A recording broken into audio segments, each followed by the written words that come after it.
Good afternoon, everyone. My name is Rohit Pujari. I'm with AWS as a part of Solutions Architecture team. With me, I also have my colleague, Anhad Singh here, who is from Dataguise, and we'll be sharing the slides together to present to you how we protect the customer privacy with AWS. As we go through this presentation, you will get to hear about the AWS in the context of data lake, and as well as in the later part of presentation, we're going to talk about what Dataguise is truly doing to make data lake secure and add their secret sauce in making sure how they offer the customer privacy protection offerings with their suite of products. So before we dive in, let's take a look at some metrics. With every security presentation I'm sure you've been to, there's some level of fear-mongering, so I'm not going to use this as a fear-mongering slide, but just to emphasize on the fact that if you look at the breach index, survey, and they have done the surveys across multiple breaches that have happened over the years, one metric I want to draw your attention to is there are almost like 7 million records stolen every day, and if you look at the most recent stats, you're going to find out that there are over 14 billion records that have been stolen since 2013.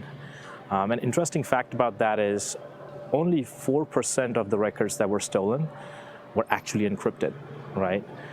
So that's an amazing stat for me because the rest of the 96% of the data was in clear, plain text, right? That goes to emphasize the fact that encrypt your data like everyone's watching. Not that we want to watch your data, but I think encryption should be, as a design principle, incorporated into every single use case that you work towards. Another statistics I want to draw your attention to is 18% of the data loss that customers or different types of institutions who have breached see is 18% of that data is an accidental loss, which means the data that was lost because there weren't governance processes in place, or was unintentional, or they just did not have good security controls around that data. So it could have been completely preventable if they had those guardrails in place. And at the heart of that is the PII data. And the reason why PII data is important and also can cut you in a very scatty way is because if your records are stolen and if you have customer personally identifiable information embedded within those records, you can tie the two together and clearly identify the person who that data belongs to. And that could create magnitudes more risk in terms of the possible impact through making sure, through leading that data to exposure. That's the first, and the second would be misuse by the third parties. And also, the malicious actors can use that data through external forms of hacking. They can take that information and maybe do social engineering, right? And I would say that my grandmother would completely fall prey to a social engineering activity where your personal information is stolen. You can take that information and confirm their identity and ask questions that lead to them disclosing social security or other secret information that could be used to form another account at a credit card union or at a bank, right? So this data that gets lost through these types of attacks can be used across multiple different avenues. And the two specific things I want to draw your attention to here is the consumer consent violation. We are seeing different laws that are coming to bear right now, but they are going to emphasize the fact that the customer information is key, and we want to provide confidence to our consumers that we are protecting their data and we are making sure that that data doesn't get exposed or used in a way that we don't want that data to be used. We talked about compliance regulation. Every single compliance that we see, whether it's GDPR, CCPA, Canada had come up with their own privacy regulation. There's a consistent theme. There is the primary motive behind that theme is that these institutions and nations want to make sure that their customers are in complete ownership of their information, and they have ways to identify how that information gets used and where that information is, and how that information gets analyzed. And these different laws, although they are different in their interpretation and in their nuances, but they share the same objective. And there's a difference between how things were done in the past and how things are now. And we say this at Amazon all the time is good intentions don't work, mechanisms do. And this is a prime example of that. Up until now, we had good mechanism, good intentions in the form of directives or guidelines and best practices in what we wanted companies to do. We had no consequences. So even if you had a data breach, it was a consequence limited to that company or that entity where the breach occurred. But now there are debilitating fines that companies can incur if they suffer a personal data breach, and that could go up to 4% of annual revenue. And if you look at that 4%, it might not sound like such a big deal, but there are many companies who operate on low margins and high volume, and the 4% of that revenue given to GDPR as a fine would amount to them losing the profits for the entire year. So that could be certainly detrimental. And there was no overhead, so companies essentially tried their best. It was the best effort to make sure they had right governance in place. But now the governance has to be the design principle of how you develop application, deploy applications, and how you're sharing the data and how you're not sharing that data. So what do we hear from our customers? We hear from our customers, how do I find my data? Let us know where my data is across on-premises, across AWS or other places that they're storing the data, and who has access to my data and how do I control it? What are the use cases for that data, and what use cases are we supposed to be building, or what use cases are we permitted to build? And then what responsibility do I have as an effect of holding that personally identifiable data, or even the data that may not have personally identifiable information, but it could have information from credit card industry or healthcare. And then the last but not the least is, do I have appropriate legal permissions to collect that data and store that data and analyze that data? Most of those questions, as you see, technology can go only a certain way to addressing those, but you have to have airtight processes, airtight governance mechanisms implemented to make sure that we are able to address the whole scope of questions that we hear from our customers. And one of the common pattern that we see is data lakes, and it's emerging pattern in the sense that every company which is collecting huge amounts of data is moving to this architecture pattern. And essentially that means is you are collecting data from many different sources, both in structured, unstructured form, and creating a centralized repository to hold this information. And with AWS world, this data lake becomes S3, which is the center of gravity for your data, which allows you to hold relational, non-relational data sets. You don't have to schematize the data before you bring in.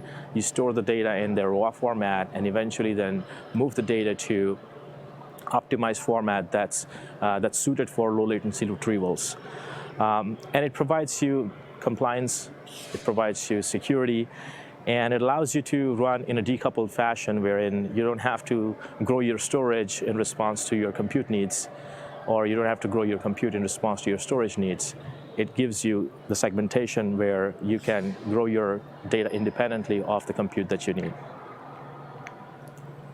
And then there are ancillary services around the data gravity of S3, such as Amazon Athena, Redshift, AWS Glue, that interact with S3 in a meaningful fashion to draw insights or provide more enrichment to that data.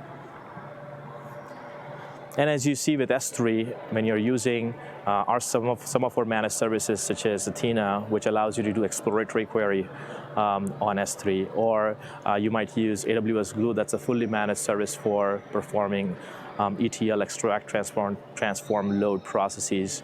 When you are running these types of compute on top of S3, you don't have to really rely on co-locating your compute and storage together. And it doesn't allow you, it doesn't bog you down by allocating the capacity up front. What you could do is you can take advantage of EMR, or you can take advantage of, even as you're processing through EC2 instances, you can take advantage of reserved instances, which provide around 75% discount on your EC2 as compared to on demand. And if your workloads can scale elastically, you can take advantage of services like EC2 Spot, which allow you to use the unused capacity within EC2 service to drive your results. Some of the benefits that we see that customers get is we have a virtually infinitely scalable storage in the form of S3, in the sense that you can bring in any data at any scale. and we replicate the data across 3 different availability zones. And by that effect, you don't have to personally replicate the data 3 times as you typically did in your on-prem installations. At the same time, S3 offers security, which is designed at the core, wherein you can take advantage of encryption across multiple different layers. You could do encryptions on storage, encryption on the client side, server side. You can take advantage of our SDKs to perform client-side encryption. And then we have capabilities such as S3 Select that allow you to query data or query your objects in place and fetch only the subsection of the object instead of retrieving the whole object. And it boosts your performance on your jobs because you're not reading the entire object for processing. You may be interested in only a sliver of the object, so you have a very surgical way to go in and inspect and pull out only 100 rows out of an object that may have 50,000 rows and run your analysis on that. So that's query in place through S3 Select. And then you also have flexible management. You can see how you are tagging the data. At the same time, you can perform lifecycle management of that data. So if you have, if you don't have need for the data to be accessible on a frequent basis, you can move that data set to a lower tier form to get more aggressive pricing on your data sets. So S3 allows you to do all these types of things without you having to manage servers or having to worry about any administrative overhead. One of the things we've realized, and this term gets widely used nowadays, is the concept of a dark data. And in a nutshell, what that means is the data that you're using to collect, store, and process for business operations, but that doesn't quite get used for downstream analytics or driving other types of use cases, which might create a new revenue stream or help you monetize your business better. That's what is the definition of the dark data. And the dark data is more of a result of bringing in all sorts of data, but not knowing really where to start from. And that's why it's really important that it's not just sufficient for you to store the data.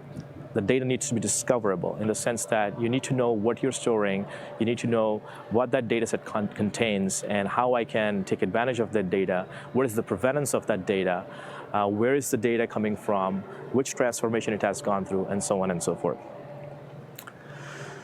For that, in AWS, we have a service called AWS Glue, which is the fully managed ETL service that allows you to connect, load, prepare the data, and bring it into solutions such as Redshift for doing analytics and reporting.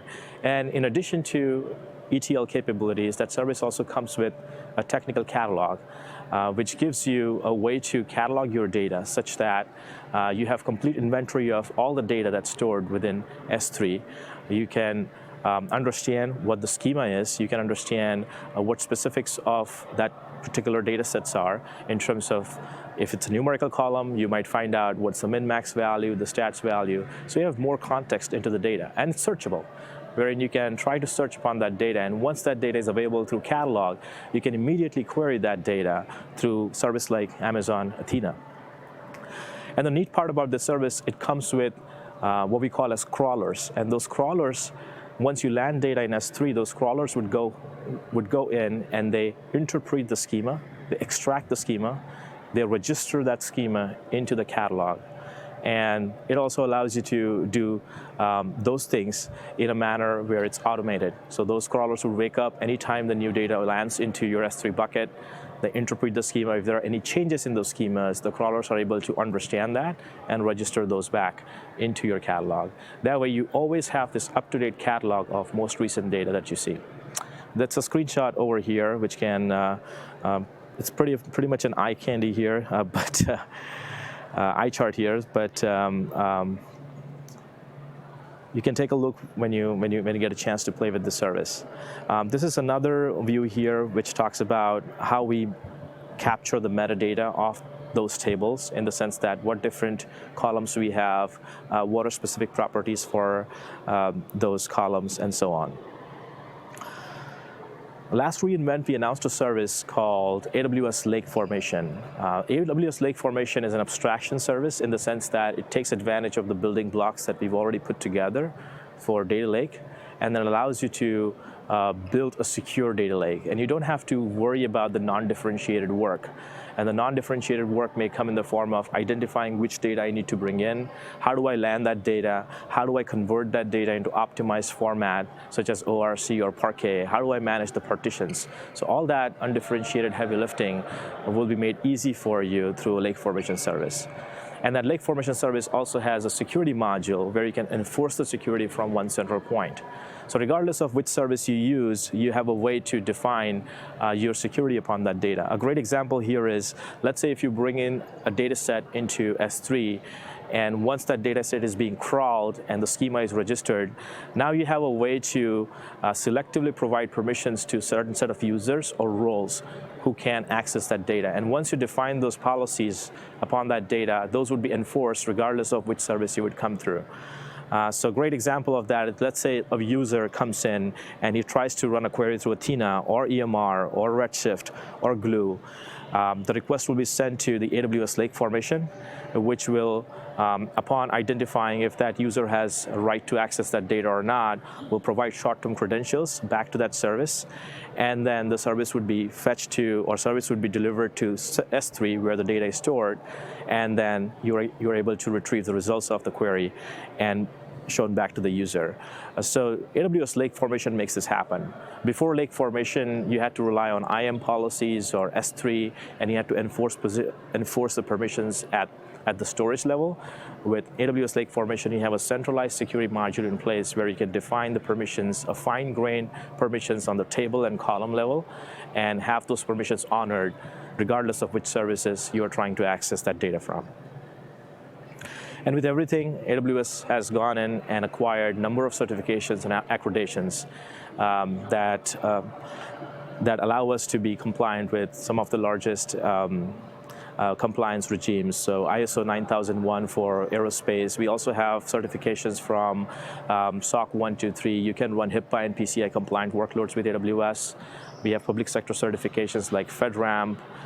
We also have moderate and high-level security clearances, which allow us to be compliant with FISMA and ITAR.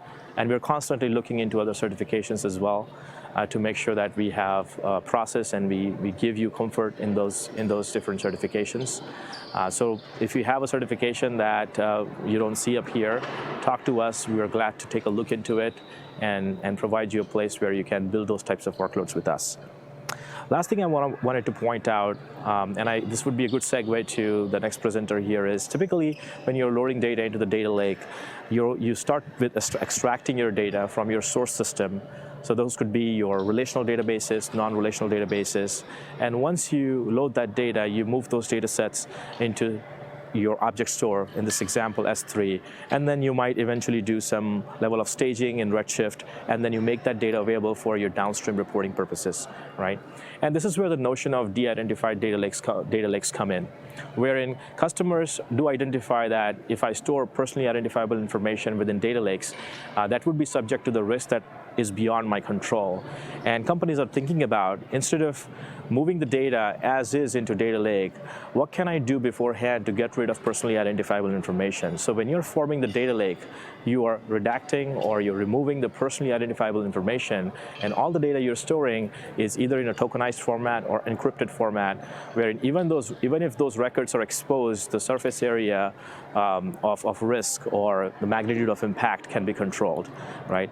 With that, I'd like to invite Anhad Singh here to talk about Dataguise and how they are securing data lake and providing some unique offerings in the space. Awesome. Yep. Thanks so much, Rohit. That was fantastic. Before I start with my presentation, I do want to highlight the fact that AWS has a very secure infrastructure, and thank you for that. That AWS has a fantastic and a very secure infrastructure. And we work with customers both on premises and in AWS, and we can tell you in it by itself, this is absolutely everything it has that you need for a secure premises in which you're going to have your data come in. Now, we all know about the shared security model, right? And AWS says, we'll give you a secure perimeter, and inside that, the responsibility of the data is on the customers themselves. And this is where we come in. Dataguise, we've been around for about 12 odd years, and this 12-year-long journey, we started more on the security side of things. The first 10-ish years, you'll see a bunch of features mentioned here, but our big claim to fame was that we actually go and scan the data itself. And any kind of remediation that we do, we're actually working with the data. Yes, we do look at metadata, we work with context, there's machine learning and all the cool stuff.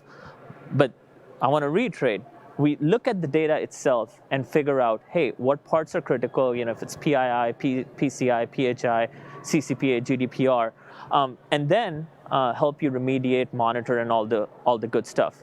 Over the last couple of years, with all the advent of these privacy policies that Rohit mentioned are becoming stringent laws now, we've taken our security platform and expanded into certain very specific privacy features. Now, Rohit described the AWS data lake, right? And what we've seen is that customers around the globe want to adopt AWS as their data lake. Now, like I said, in itself, AWS gives you a very, very secure infrastructure, and there's no problem to move the data in AWS, right? But internally in organizations, what we've seen is that before the migration actually happens, there's a certain resistance. And this resistance usually comes from the legal point of view. And the resistance says, when we got the data from the customers, we housed that in our enterprise, right? We housed it in our data centers, and now we're taking this and putting it somewhere else, right? So it's very, in itself, it's very minor, right? You have a secure perimeter, you have your data here, and you're moving it to another secure perimeter, right? But because of all the legal and compliance resistance, this sometimes becomes an issue. And that's where Dataguise comes in. That's the value Dataguise is going to bring in the AWS data lake, is we help you overcome this resistance. The way we do this is in a very, very simple sequence of steps, right? Think about your data center. You have a bunch of data here, and you want to put it in AWS, right? Now, your information security office or your compliance office is going to have certain guidelines, right? Let's say you're a financial institution. The kind of data that you're getting is maybe credit card numbers, account numbers, addresses, names, and so on. A lot of this data is very dirty, right? And I'll show you certain examples later. But you have structured data, relatively easier. I don't want to minimize the complexity of structured data, but then you have semi-structured data. Then you have unstructured data, and the unstructured data could be in file shares, it could be in your Hadoop systems, or a bunch of different systems, right? So before the data can migrate into the data lake, right, we need to go ahead and scan this data, right? And then there's certain complexities, right? Like when you're scanning the data, we're working with petabytes of data. How do you scale that? And they're working with very complex data types, right? Like address detection itself, right? You can have Asian addresses in Japan, they look so much different than addresses in Germany versus addresses in India, United States, right? So you have to get into the nitty-gritty of each and every element and build that intelligence that helps you find what those elements are, right? Then you get a report, right? And this report basically tells you, hey, is my data clean or not? Very simple, right? If there is any sensitive or personal data in it, I have to do some kind of remediation, right? And again, based on the legal compliance, your infrastructure, and your architects, the compliance can be done in many different ways, right? We come across customers who want to encrypt everything before it goes to data lake, or they want to tokenize everything or mask everything, right? So step one is scan. Step two is look at the report. Step three is, if there is a problem with the data on premises, let's go ahead and remediate that, right? Scan again till you get to the point that there's no more sensitive data, right? Then, again, from the AWS partner ecosystem, there's some extraordinarily awesome partners that AWS has that help you migrate this data, right? Or you use any of your AWS's native services. Once the data is moved, now it can land in S3, it could land in Redshift, RDS, or whatever you're using to build this data lake. You put the data there and you rescan it. And again, you go through this process. Hopefully, no sensitive data got leaked in this migration process. But if it did, you go through the same process and you produce these reports. So at the end of all, once you get audited, right? Or let's say, there's some compliance, internal or external audit, you have these reports that tell you, look, we have all this data in the data lake, and it's as expected, as the regulation and the compliance said so. So this is the general solution that we're going to work with. Now, how we get there is what I want to describe in a very few slides. I know this is the last session, so I'll let you guys go real fast, okay? This is a typical architecture of how we want to deploy this, right? The whole idea is you have certain assets in AWS, right? Then you have certain assets maybe in one of the data centers, you have certain assets in another data center. The detection process, what that needs is basically read access, right? So we have all these remote listeners. We don't believe in agent. This is an agentless architecture. But the whole idea is, you deploy this on premises, you deploy this in AWS, and you get all the read access, you have all your rules, and you do the detection. But more important than that, I want to get down to exactly what's happening, right?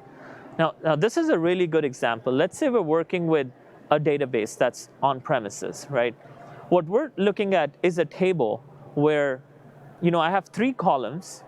And yeah, the first column is relatively straightforward. I know that's emails. The second one is relatively straightforward. That's customer IDs. The third one, there's a little bit of complexity in there. There's some unstructured data there, right? So the detection report tells you exactly what we found in each column. And then one of the remediation steps is we go ahead and tokenize or mask this data, right? And again, the actual requirements of the masking, they depend. Maybe the analysts want male names to change into male names, or female names into female names, or they want the SSN to change into valid, but obviously fictitious SSNs. You want to maintain referential integrity. You want to maintain the consistency of the data.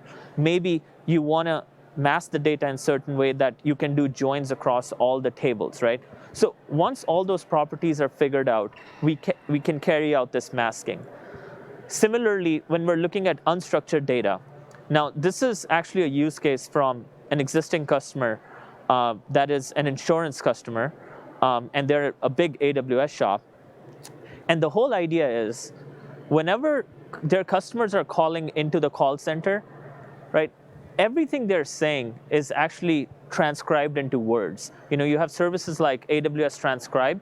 What that does is it takes all your audio and changes it into text. And this text is being used by their analysts to do all their analytics on and do the marketing and whatever they're doing. The problem is when you call a call center, you're giving a lot of PII, right? So what we noticed is the way their process was working is every call was getting into an XML file, and the body of the conversation was in tags, which was basically like conversation, right? And in this tags, you had, my name is this, this is my policy number, this is my claims ID number, this is my PIN code, et cetera, right? And the first scan I did, I was looking for just social security numbers, and I'm looking for numbers, and I didn't find anything. And then, I'm thinking about it, and I'm like, I think I need to tune my policy, because the social security numbers are transcribed into words. I'm not going to find numbers, but I am going to find words. And then once we did this scan, we were able to find a lot of 9 and 10-digit numbers. And by applying the right context, we found a lot of PII in these XML files that were getting dropped into S3, right? So this was a very eye-opening use case that, any corporation that has a call center and that is trying to do these kinds of analytics, there's bound to be PII data, right? And you need accountability for this, right? So that's what the detection process does. And again, remediation, there's a lot of things you can do. You can change names to names and whatnot, right? Another thing that's important is the kind of enterprises that we're working with. Yes, I mentioned, we're dealing with petabytes of data. On the high end, we get into hundreds of petabytes of data. But on the low end, we're working with, a few gigabytes of data. It doesn't matter what the size of the customer is, but what matters is how do you tackle that problem, right?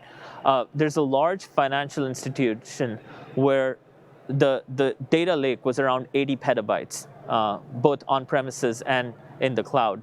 And we were able to scan that twice in the first few months of our engagement, right? The way you do this is you have to build scanning strategies, right? And yeah, there's a lot of different parameters that go on here. And I'm not going to get into all the finer details, but you have to sample. There's multiple ways you can sample this. Obviously, there's machine learning to make sure you're accurate on your results, like a 9-digit number, right? Anybody can find a 9-digit number. That's not rocket science, right? But that 9-digit number, it can be a social security number. There's 700 million legit social security numbers that are 9-digit numbers. There's around 19,626, when I last checked, ABA routing numbers that are very valid. Then we work with organizations that have 9-digit numbers as their employee IDs, because, why make our job easier, right? And then there's obviously random noise. Like at one of our clients, we were finding these browser logs to have 9 and 16-digit numbers, and we had to work out what the right context was in order to filter those things out, right? So you have to build all of that intelligence as part of your heuristics or machine learning. And then parallel execution is, the broader concept here is you need to be able to work out how best you can balance your load out, right? Are you working with multi-threaded environment? What Rohit mentioned earlier was the ability to auto-scale, right? So if you're working with Hadoop clusters or EMR, can you auto-scale into 20, 50, 40, 70 nodes, or you can come down into 2, 4, or 5 nodes when needed. And then spot instances, like he mentioned, that's another great resource to have. The net result of all of this is there's a few parameters that we're going to work with. A, how much data do you have? How much time do we have to get through this data? What is the business acceptable sampling constraints, right? And what kind of tolerances there are as far as sampling goes, either within files or within directories or within buckets or within tables, whatever the platform is, right? And based on that, you come out with execution strategies. And again, there's no silver bullet here.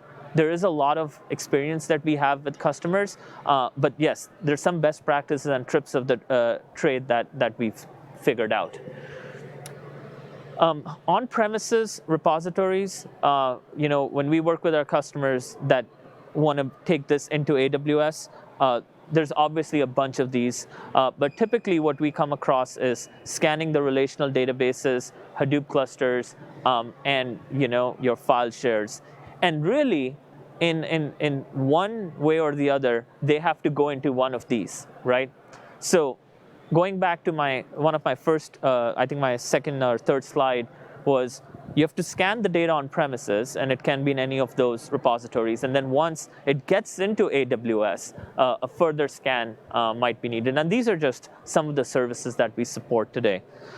Couple of use cases, and after that, we'll be done. This first use case I want to mention is from a healthcare company that manufactures devices for a sleeping disorder, right? The use case was that these sleeping devices, they actually act as IoT devices, and they're continuously sending data back to this organization. they've leveraged Amazon S3, AWS S3 as their data lake. And the whole use case was that before the data lands into this data lake, they need to make sure there's no PHI data in this data, right? So what they came out was with the concept of micro batches. A micro batch was almost 10 minutes, and in this micro batch, there was a couple of things that needed to be done. And what Dataguise was given was about 5 minutes with a tolerance of plus 1 more minute in if something goes bad, in which we had to identify the file, the sensitive data it had, and then mask it before it gets into the cluster, right? So, we obviously come up with a staging area. The landing zone, we leverage Lambda functions, something that Rohit mentioned earlier. So as the files are coming in, these Lambda functions are kicking off our jobs, which are first doing a quick check of, what all are the sensitive columns. Fortunately, these were structured files, so the job is a little easier. There were, I think, CSV and Parquet files in the mix. And then once we identify those columns, we were able to go ahead and mask them, right? And then once the masking is done, the Lambda functions, they kick off another script that moves the data into the safe zone, right? And then everybody can hit this data and do whatever they have to do with this. This is a really large healthcare company. Here, it was a similar use case, but there was a little bit of a difference. What they're building is a enormous data platform where they're going to have verticals in which each vertical is basically one other third party sending their data for analytics. Now, there was a lot of JSON and CSV files, but these are complex JSON and CSV files, which means that you had a lot of columns that was unstructured, right? So here, sampling was a little harder to do, right? Because in unstructured data, sampling may or may not work. There are tolerances, there's ways, but again, our job was similar, let the files come in, the Lambda functions detect the file has landed, and then do what you had to do. There were a couple of things that the customer wanted to do. They wanted to run some data profiling, they wanted to run some antivirus, and they wanted us to do the PHI detection and masking. And once that is done, the data moves into the safe zone. Again, the eventual goal for this customer is to have 40 such sources, right, coming into the staging area. And then as the masking is done, yes, we want to be consistent on this masking. You want to maintain all referential integrity with all the files that are structured.